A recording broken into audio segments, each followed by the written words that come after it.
Okay, so one of the things I've been getting a lot of questions about has been third parties. We saw a release exam that had a question about third parties, so I'm going to explain what a third party is and how it affects our government. Okay, first off, we have a two-party system. It doesn't allow just for two, but typically the two parties, the Democrats and the Republicans, summarize the way the majority of Americans feel.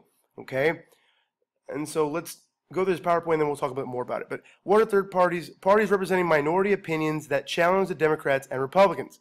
Some successful third parties have been the Populist Party, which won Teddy Roosevelt, or the Libertarian Party. Okay, the Populist Party was in the 1890s. The Progressive Party split off from the Republican Party in 1912, and the Libertarian Party was the third most popular party in the United States today. Okay, moving on. Three kinds of parties. Parties tied to a single issue. For example, the Green Party or the Prohibition Party. Prohibition Party formed in 1872 to support banning alcohol in the United States, which is going to lead to the 18th Amendment and made alcohol illegal. The U.S. Marijuana Party formed to support legalization of marijuana in the United States. I can't imagine any of my students would agree with that. The Green Party formed to protect the environment. And so those are a few examples of some third parties that are only tied to one issue. Okay, marijuana, the environment, alcohol, prohibition. The second are parties tied to a political belief. For example, the Socialist Party of the United States, the Libertarian Party, the Third Party, which I've never heard of, and socialist parties. And so they represent a specific group of beliefs, for like the Democrats and Republicans do. And finally, parties tied to a single candidate. For example, the Reform Party, which was formed around presidential candidate Ross Perot in 1996. And I want to say that's definitely incorrect. It's not 1996 because he was in the 1992 election. But God bless whoever made this PowerPoint. They're incorrect. And the American Independent Party formed around presidential candidate George Wallace in 1968. And if you remember George Wallace, he was that jerk in Forrest Gump. He was that jerk. He was the governor of Georgia, I want to say, or Alabama, excuse me. And he stood in the walkway of the doors and tried to block African Americans from coming in. So he was like super hardcore pro segregation, so much that he wanted to have the American Independent Party. Okay, and so those are some examples. That's pretty much what I want to talk to you about there. But let me explain some more in ways that you can understand now. For example, let me just, I don't even want to look at that. Anyways, in 2016, there has been, a presidential election going on.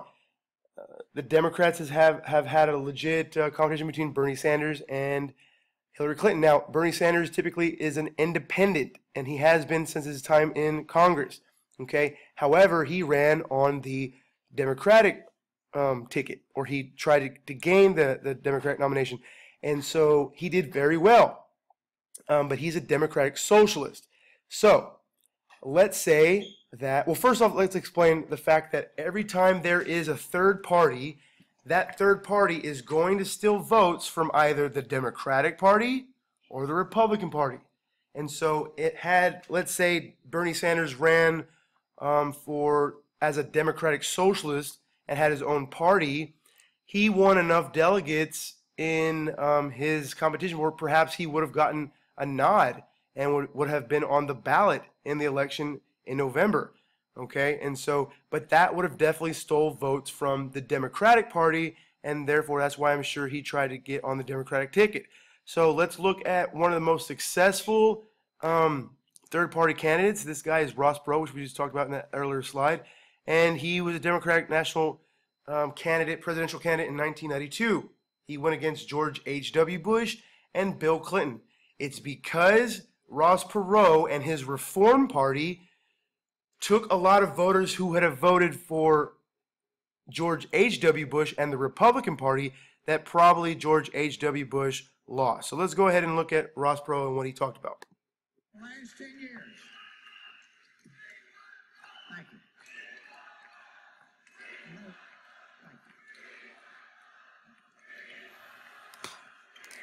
Thank you very much. Do you want a government that comes at you from Washington, or do you want a government that comes from you? Okay. Who do the people in Washington work for? Who pays their salaries? I want to be your president.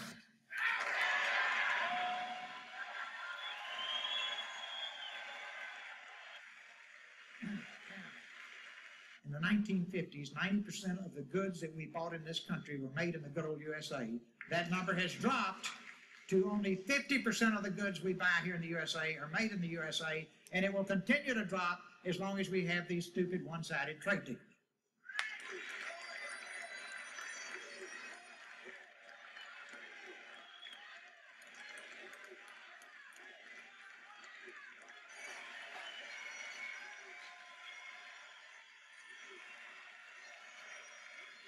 The Reform Party is larger than any one individual. It represents the hopes and commitments of people from all walks of life and all political persuasions.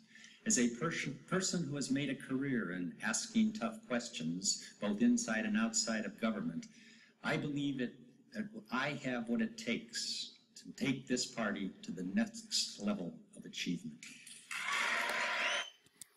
Okay, and so real quick, I'm going to correct myself. I'm sorry. I thought Ross Perot ran in 1992. He ran in 1996, and so he's going to steal votes from probably Bob Dole. You know what? I'm just going to stop. It's not important what year he did. This guy saw a video of a debate between right here.